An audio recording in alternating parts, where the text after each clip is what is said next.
membuat sebuah tempat di mana di situ berkumpulnya orang-orang pintar. Kita bikin kawasan industri teknologi tinggi aja, Silicon Valley, kayak di Amerika. Baik, hari ini saya senang banget karena saya ketemu sama seseorang yang saya sudah mengenal beliau, nggak kenal, saya udah tahu beliau dari dulu waktu saya kuliah. Dari zaman dulu saya kuliah, zamannya demonstrasi waktu itu. Senang sekali bisa datang hari ini di tempat saya, Bapak Budiman Sujatmiko. Mas Bud. Halo Kang Denny, makasih ini diundang. Iya. Tunggu pagi ke rumahnya nih yang asik nih. Saya senang banget, saya pengen ngobrol-ngobrol tentang Mas Budiman. Dari awalnya dulu sampai sekarang. Mas Bud jujur ya, saya dulu waktu 98, saya mahasiswa. Waktu itu pada era itu semua mahasiswa turun ke jalan karena pada saat itu memang kondisinya seperti itu, mengharuskan kita diajak teman-teman. Bahkan dulu yang nggak ikut demo tuh nggak ditemenin, Mas. Gitu ya, nggak gaul ya? Nggak gaul. Kita mau selalu support teman-teman mahasiswa, selalu datang ke LP Cipinang, tempat saya di penjara pada waktu itu, dan kita sering diskusi, kadang-kadang rapat gerakan di penjara, itu mereka demo besoknya gitu. Tapi saya sih merasa bahwa karena teman-teman lah, kita sekarang mengalami kebebasan. Benar. Termasuk saya, kalau nggak teman-teman nggak bergerak, generasi kamu, saya masih di penjara. Ya kan justru karena kalian yang turun, seluruh bangsa keluar dari otoritas Orde Baru, dan saya dan teman-teman saya keluar dari penjara. Saya pengen. Terima kasih loh, saya mau bilang terima kasih. Sama saya juga. Saya pengen banget mundur jauh ke belakang. Ya. Dulu Mas Budiman kecil tuh kayak gimana sih, Mas? Saya kecil orangnya nggak pernah diam, nggak bisa diam. Kalaupun nggak bisa diam dalam pengertian fisik, saya nggak bisa berhenti mikir. Oke. Itu udah dari kecil? Dari kecil, saya tuh orangnya nggak bisa berhenti mikir. Kalau misalnya fisik diam misalnya gitu ya, kan nggak bisa kemana-mana, pasti mikir. Itu kebiasaan. Jadi kadang-kadang kebiasaan itu sampai sekarang. Contohnya, kalau ada persoalan dan persoalan itu selesai misalnya, saya malah pusing. Oh, padahal dipikirin untuk diselesaikan. Pikir udah selesai. Udah selesai nih. Apapun lah, mau persoalan pribadi, persoalan politik, persoalan ekonomi, persoalan apapun lah ya. Persoalan pelajaran juga. Kalau satu soal itu selesai, saya malah pusing. Tapi kalau ada persoalan kadang-kadang saya nikmati. Karena itu. Kalau apalagi yang harus saya pikirin ya? Mencari-cari masalah baru, bukan mencari-cari masalah ya. Mencari-cari problem lama yang belum diselesaikan misalnya gitu. Iya, saya biasanya memang nggak bisa berhenti. Kadang-kadang mikir tuh satu kesenangan bagi saya. Oke.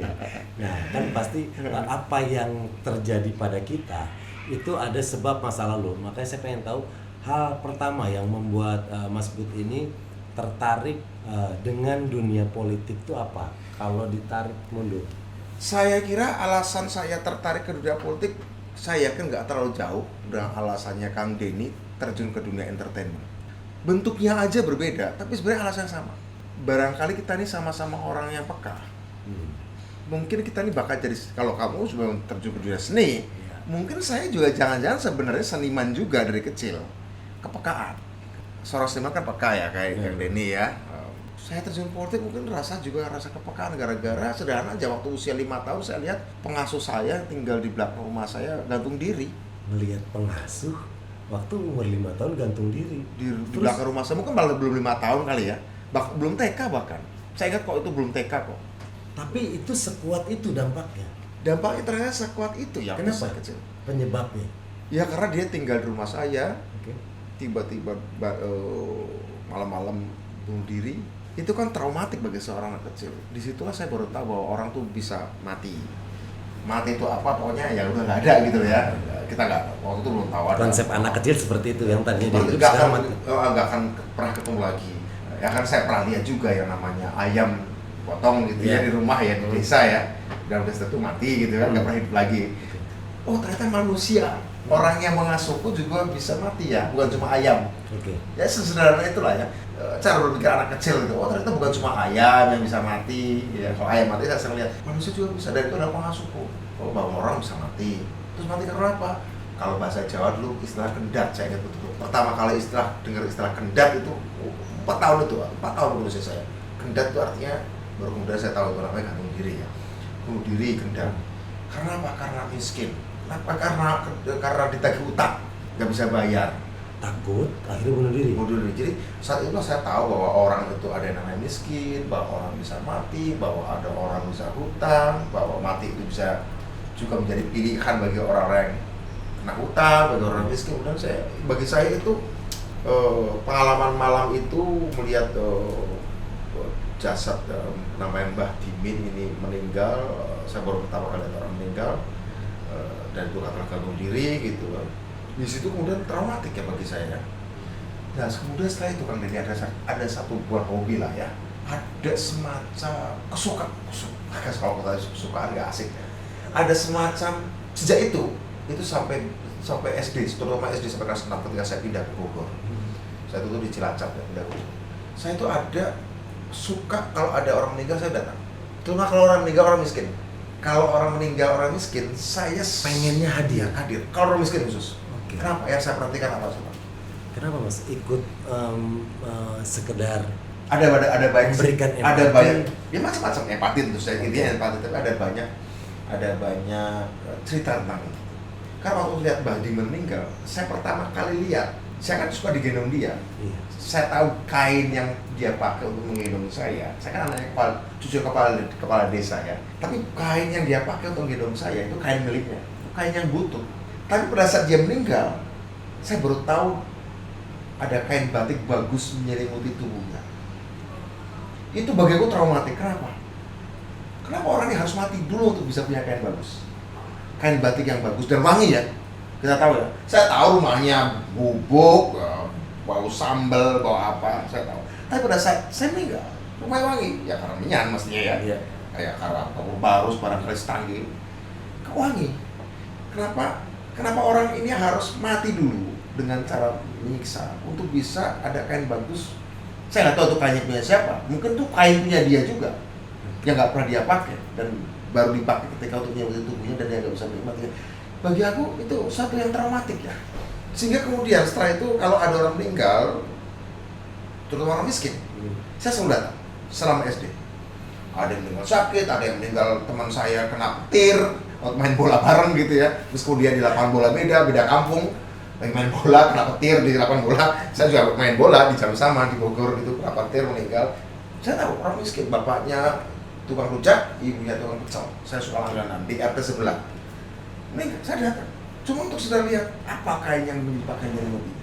Pengalaman batin apa yang didapat di saat melihat? Kenapa jadi politik gitu ya? Mungkin ke sana ya. Pengalaman batinnya tadi itu orang bisa meninggal, orang bisa miskin, orang bisa kena hutang. Waktu itu kan saya di Cilacap, di desa di Majenang ya. Kemudian kelas 2 SD saya ikut orang tua saya di Bogor. Ternyata saya tahu bahwa yang namanya orang miskin itu bukan cuma di desa saya.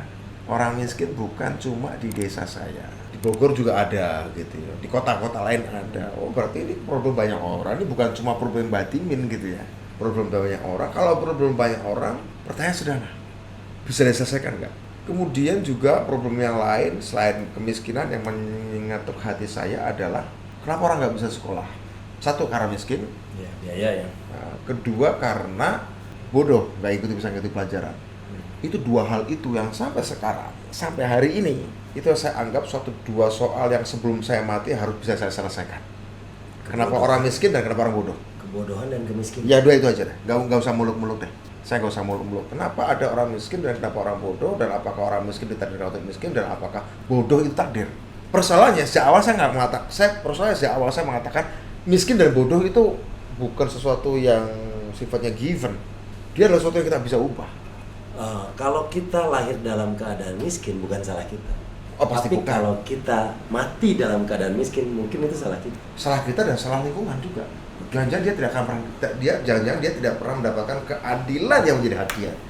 Okay. Ada juga seperti itu kan? Ya. Kan? Nah, dengan sikap itu yang didapat pengalaman batin waktu kecil, tumbuh dewasa, sekolah. Ya. Nah, yang akhirnya membuat Mas Bud untuk terjun ke politik. Itu kelas 1 SD. Bukan terjun politik, bukan terjun politik ya. Mulai ada. Tapi bahwa ada sesuatu yang bisa dilakukan dengan negara ini untuk memperbaiki yang miskin dan yang bodoh itu. Oke. Itu waktu saya kelas 1 SD, diantar bule saya lewat sekolah, lewat sebuah tempat di depan alun-alun di Kota Majenang itu ada satu tempat itu ada bis selalu datang menurunkan penumpang, naikkan orang, pergi. Terus saya tanya sama bulik saya, itu apa nama tempatnya? Itu namanya standplaat. Standplaat itu bahasa Belanda, terminal. Tapi di situ supir-supir bis itu kan badannya kuat-kuat ya, gede-gede ya. Tapi kok mereka nurut sama satu orang tua, sendirian orang tua itu, pakai topi, pakai seragam. Suruh nurunin penumpang, nurut. Suruh berhenti, nurut bisnya. Suruh jalan, nurut. Terus dimintain duit lagi. Terus supir ngasih. Supir yang badan besar ngasih. Aku pikir, kok dia mau ya diminta duit sama orang tua kecil? Jadi apa nih mikirnya si laki-laki kecil ini? Tua lagi. Kok dia bisa ditunduk? Orang-orang tuh tunduk. Nurut. Saya tanya sama bulik saya, siapa dia? Dan ini tempat ini punya siapa? Nah disitulah bulik saya ngomong pertama kali istilah, oh itu punya pemerintah. Disitu keluar ngancep di kepala saya. Pemerintah, berarti suka merintah. Betul juga sih, dia suka merintah mobil itu berhenti, suka merintah mobil itu, merintahkan kamu ngasih uang. Dia bisa merintah ya. Kalau orang kecil itu bisa memerintahkan mobil ini berhenti, mobil ini pergi, memerintahkan si orang yang berbadan besar itu ngasih duit. Bisa nggak dia memerintahkan orang supaya nggak miskin? Bisa nggak dia memerintahkan orang supaya nggak ada bodoh lagi? Tuh satu, itu pemerintah. Itu tahun 76 atau 75. Tahun 77 ada kejadian. Kenapa saya bilang 77? Karena itu ada kaitan dengan pemilu. Bahasa saya kan kepala desa. Bahasa saya ini kepala desa. Kepala desa harus milih Golkar dong, menangin Golkar dong. Pada masa itu ya. Saya tahu itu bahwa orang sulit ada di kantor balai desa itu ada 3 gambar, Ka'bah, Pringgi dan Banteng gitu ya kan. Saya tanya ini apa? Pemilu suruh milih pemerintah gitu istilahnya gitu. Milih pemerintah, milih presiden, milih wakil rakyat gitu. Oh, waktu itu 3 partai. 3 partai. Tapi di rumah saya hanya ada 1 gambar beringin. Dan di seluruh anak buahnya kakek saya ada carik, ada kepala kaur apa itu. Kalau saya main, kok hanya ada beringin? Kok di setiap rumah kok hanya ada beringin gambarnya? Di depan balai desanya, kantornya ada 3 gambar itu. Tapi di rumah kakek saya, di rumah carik, di rumah anak buahnya kok beringin semua. Lu katanya suruh milih pemerintah. Pemerintah kan harusnya bisa menyelesaikan masalah orang miskin tadi ya. Tapi kok disuruh milih 1 di tempat lain? Kok hanya gambar 3 di kantor tapi di tempat lain gambar 1 gambar aja? Dari situ saya udah protes. Ini nggak bener nih. Kira-kira gitu. Itu kelas tahun 77, saya kelas 2 SD kalau kelas SD. Saya sudah di Bogor, cuma waktu itu lagi liburan kalau nggak keliru. Saya lagi pulang ke Majenang ke mbah saya. Itu kelas 2 SD. 2 SD sudah segitu ya? Tahun 79, kritis 2 tahun lagi. Dari 77 ke 79. Itu ada berita saya baca. Ada seorang raja, kaisar di Iran digulingkan. Udah ada seorang presiden di Nicaragua digulingkan. Terus tahun 79 juga saya baca berita Presiden Korea Selatan dibunuh. Terus tahun 79 juga kalau nggak salah, tadi dia mantan Perdana Menteri Italia diculik. Saya baca tahun 79 kejadiannya semua itu. Iran digulingkan di Iran, Anastasio Somoza digulingkan di Nicaragua, Presiden Korea Selatan Park Chung-hee dibunuh, kemudian mantan Perdana Menteri Italia Aldo Moro diculik. Saya baca. Kenapa diculik, kenapa dibunuh, kenapa digulingkan, kenapa direvolusi rakyatnya gitu kan? Kenapa diusir oleh negaranya, oleh rakyatnya? Presiden bisa ya diusir oleh rakyatnya ya? Kalau dia nggak bener, kalau dia korup, dia jahat, rakyatnya pasti ngusir ya, lawan. Sesederhana itu sebenarnya. Coba baca modal baca koran aja sebenarnya. Sesederhana itu. Oh kayak gitu, kayak gini. Bisa ya kalau dia nggak bener. Nah, dia jadi presiden udah lama nih, tapi orang miskin masih ada. Gitu aja pikirnya. Orang miskin masih banyak. Berarti nggak bener dong dia. Nah, kira-kira gitulah. Itu pikiran dari kelas 2 SD. Kelas 2 SD sih menurut ini kok nggak adil pemilu. Ibu saya suka cerita tentang ada film waktu itu, film cerita akhir pekan, malam minggu.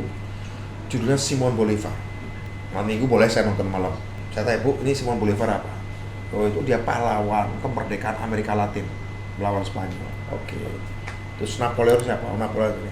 Yang saya nonton bagaimana si Simon Bolivar itu membela rakyat Argentina, Venezuela melawan penjajahan Spanyol.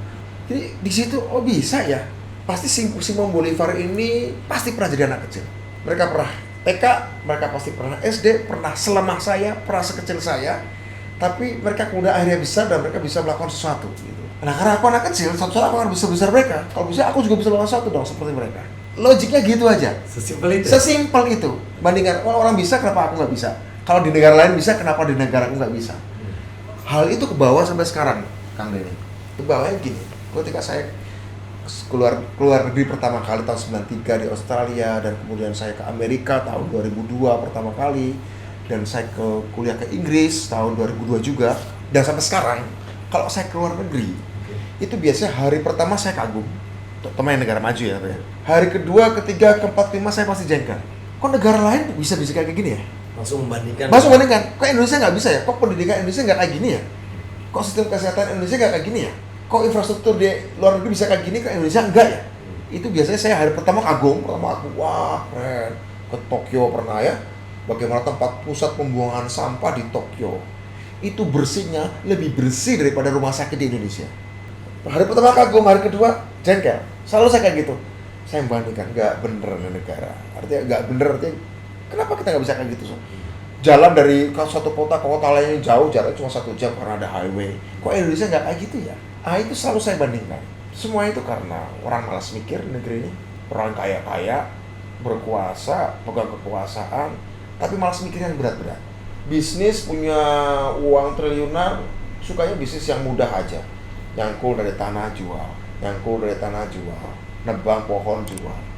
Kok nggak ada sih mikir sedikit dengan uangnya puluhan triliun dipakai sebagian 1 triliun tiap tahun untuk R&D kek, Litbang kek, meneliti apa kek. Dengan uang triliunan kenapa kamu nggak berpikir sih bikin roket ke bulan? Mungkin kamu nggak bisa, lu bayarin kek orang-orang pintar Indonesia atau sewa orang pintar luar negeri, lu bayarin kasih 1 triliun per tahun, suruh bikin bagaimana bikin roket agar Indonesia bisa ke bulan. Apa ruginya sih udah uang puluhan triliun cuma 1 triliun? Kadang-kadang saya mikir kayak gitu. Oke, berarti dari dua tema tadi ya, yang selalu terbayang di pikirannya Mas Budiman, ya, kemiskinan dan kebodohan. Ya, dua itu musuh saya. Untuk itu makanya dari kemarin waktu mendapat kesempatan 2 kali di pemerintahan, akhirnya legislatifnya untuk ingin memberikan sesuatu untuk desa. Iya, karena itu saya orang desa. Oke. Bahasanya kepala desa dulunya, jadi tahulah susah-susahnya gimana. Nah, ketika saya punya kekuasaan, saya menjadi anggota dewan, bisa bikin undang-undang, ya saya pakai. Manfaat apa yang dirasakan oleh? Manfaatnya adalah desa jadi mendapatkan uang 1 miliar setahun dari pemerintah pusat, dari pemerintah daerah 500 juta per tahun.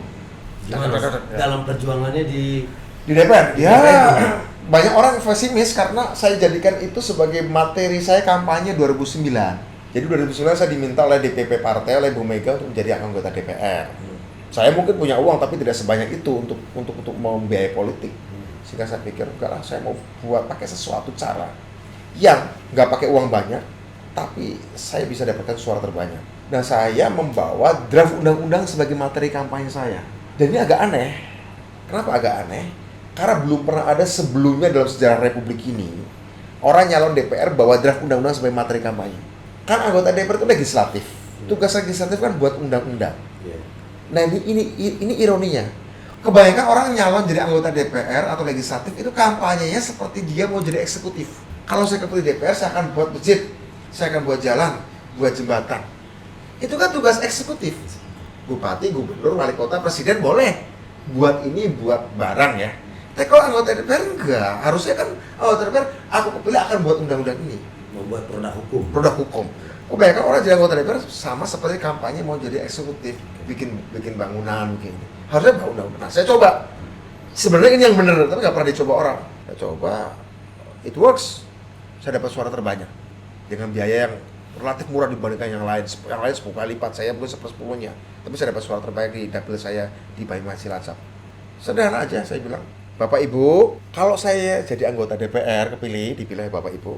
Kalau saya berhasil, Bapak Ibu nggak akan jadi kaya raya. Tapi kalau saya nggak kepilih, Bapak Ibu juga nggak akan jatuh miskin. Ini nggak ada pengaruhnya saya jadi anggota DPR atau enggak, kira-kira itu. Budiman jadi anggota DPR nggak ada pengaruhnya. Tapi kalau itu saya bawa. Tapi kalau yang saya bawa ini jadi undang-undang, ini akan berpengaruh pada kehidupan Bapak Ibu. Desa akan dapat dana 1 miliar, 1,5 miliar, tergantung jumlah penduduknya. Desa akan bisa bikin badan usaha, desa akan bisa bikin internet, desa bisa menentukan sendiri pembangunan yang terbaik untuk dirinya, bukan lagi diatur-atur kabupaten, bukan lagi diatur-atur kecamatan. Ya, kecamatan provinsi tetap ngatur, tapi ada uang yang khusus Bapak bisa pakai untuk keperluan Bapak Ibu sendiri. Masalahnya ada nggak calon lain yang bawa ini? Oh nggak ada, ya udah pilih saya gitu aja. Karena itu kan tentang kemiskinan. Iya. Konkretnya ada, diperjuangkan dan akhirnya orang-orang di desa merasakan. Sekarang tema berikutnya yang menggelitik di pikirannya Mas Budiman adalah tentang kebodohan. Dan akhirnya sekarang, kemarin saya sempat lihat, saya sempat baca, ingin membuat sebuah tempat di mana di situ berkumpulnya orang-orang pintar. Yang notabene salah satu obat untuk melawan kebodohan. Iya. Sesuai dengan apa yang menjadi kepekaan, keprihatinan saya waktu kecil, kenapa ada orang miskin dan kenapa ada orang bodoh. Disitulah kemudian saya tahun 2018 mengumpulkan sekitar 300 anak Indonesia dalam dan luar negeri untuk saya wadahi dalam kelompok namanya Inovator 4.0. Siapa mereka? Belajar komputer, belajar kedokteran, belajar bioteknologi, belajar rekayasa genetik, belajar ilmu saraf, belajar ilmu komputer, kuantum, belajar ilmu robotik, belajar ilmu satelit, macam-macam lah ya.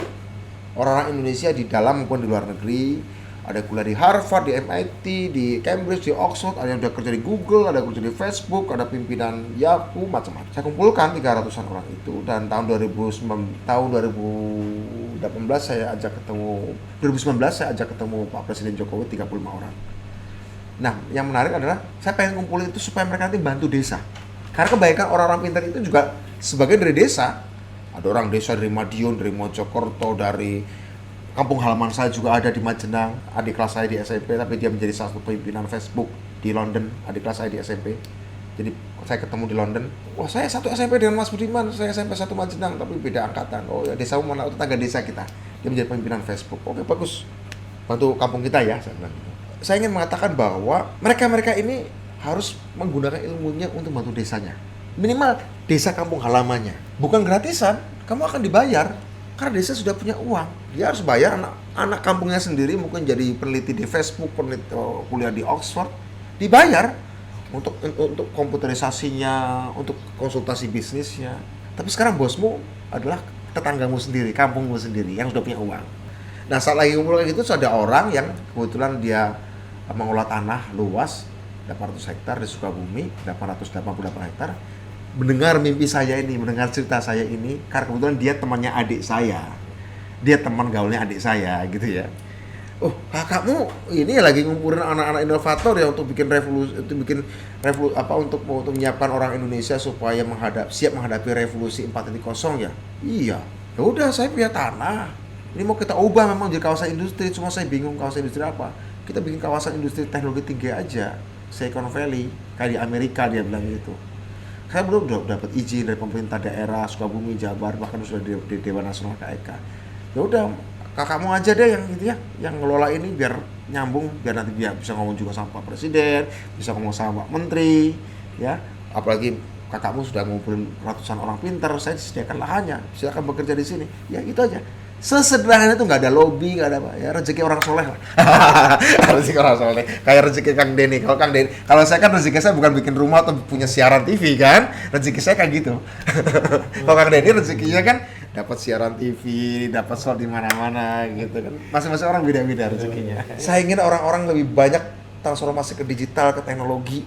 Ketika saya dan teman-teman bikin 2018 bikin inovator, kita mengira kita akan menghadapi era digitalisasi itu 10 tahun lagi. Tahun 2028. Karena waktu kita itu didirikan 2018 kan, sehingga 2028. Ternyata lebih cepat. Ternyata 2 tahun datang, ada pandemi 2020. Sekarang orang transformasi digital. Jadi jika kamu boleh ngomong ucapan apa yang ingin kamu sampaikan, dalam 25 tahun terakhir ini, dunia bergerak seperti yang saya inginkan. Terima kasih luar biasa. Dari masa kecil, akhirnya punya pengalaman sampai ada 2 tema yang selalu melekat di pikiran, kemiskinan dan kebodohan. Dan gimana melawannya? Dikejar, merealisasikan, mewujudkan. Kemiskinan sudah terbukti. Belum selesai. Tapi minimal ada hal yang dilakukan. Oke. Kebodohan sekarang sedang mengarah ke sana dan semoga ke depan Indonesia tidak hanya menjadi konsumen, tapi bisa jadi pelaku dan ada namanya di antara nama-nama besar negara-negara lain. Harus. Mimpi saya sederhana, Kang Denny. Di 2045 Indonesia akan menjadi satu dari sedikit negara yang benar-benar negara, bukan negara papan nama. Karena 2045 ke sana akan banyak negara cuma jadi negara papan nama. Ada nama negaranya resmi, tapi papan nama. Saya kira itu. Nah. Thank you Mas Budiman. Kang Denny, sukses. Terima kasih untuk wawancaranya dan masing-masing orang punya rezeki. Masalahnya adalah bagaimana cara membaginya dengan yang proporsional. Terima kasih Mas Budiman. Sukses ya. Oke.